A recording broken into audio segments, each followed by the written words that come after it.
Avokati i pandehur i Veliaj, Plarent Ndreca, ka përdorur sërish narrativën e ndarjes me xham për të justifikuar mosprezencën e kryebashkiakut të arrestuar me 13 akuza për 5 vepra të rënda penale në seancat në gjykatën e posaçme. Për të mos thënë se është frikacak dhe ka frikë të përballet me 13 akuzat e rënda penale, avokati i pandehur, Plarent Ndreca, na thot se Veliaj nuk shkon në seancat në gjykatën e posaçme që mos i cënohet dinjiteti. Veliaj është i pandehur, ka të drejta specifike ton kushtetuta dhe siç ju duhet ta dini se jeni në proces gjyqësor, zoti Veliaj nuk vjen në proces për shkak të kafazit të artë, që tashmë po kthehet kafaz të artë xhami. Ati kafazit 5 hyje, që thot prokurori, i cili e konsideron si cënim të dinjitetit njerëzor, ashtu siç thotë Komiteti i Helsinkit, siç thotë Gjykata Europiane e Strasburgut. Dhe zoti Veliaj ka vlerësuar që mos të vijë aty dhe të cënohet dinjiteti, se mjafti është cënuar liria, nuk është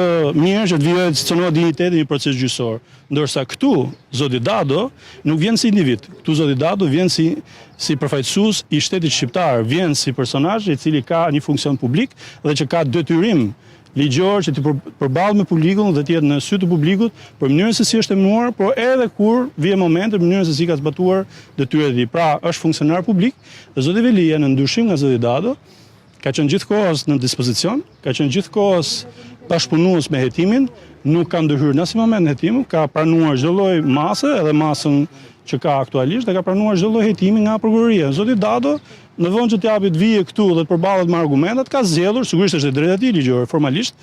mos jetë prezant. Kjo është thjesht një gënjeshtër dhe një skeme përsëritur e dyshes së pandehur Veliaj Ndreca. Narrativa e barrierës prej xhami është rrëzuar pasi vetë Gjykata Evropiane për të drejtat e njerëzit e ka konfirmuar se barriera prej xhami është mas legjitime sigurie, jo një formë trajtimi poshtërues. CNA ka publikuar dokumentin e Gjykatës Evropiane për të drejtat e njerëzit, i cili konfirmon qartë se vendosja e të pandehurve pas ndarjeve prej xhami nuk përfshin në vetvete një element poshtërimi që arrin nivelin minimal të ashpërsisë për të përbërë shkelje, duke e diferencuar këtë masë sigurie nga kafazet metalike. Gjykata ka konstatuar tashmë se vendosja e të pandehurve pas ndarjeve prej xhami ose në doke prej xhami nuk përfshin në vetvete një element poshtërimi të mjaftueshëm për të arritur nivelin minimal të ashpërsisë, siç është rasti me kafazet metalike. Megjithatë, ky nivel mund të arrihet nëse rrethanat e mbajtjes së tyre të marra në tërësi do t'u shkaktonin atyre shqetësim ose vështirësi me një intensitet që te i kalon nivelin e pashmangshëm të vuajtjes, që është i natyrshëm për ndalimin. Theksohet në pikën 20 të vendimit të Gjykatës Evropiane për të drejtat e njerëzit. Ky standard evropian rrëzon narrativat e ndërtuara mbi baza të pasakta, duke dëshmuar se përpjekjet për të shfrytzuar këtë çështje në funksion të retorikës politike apo mediatike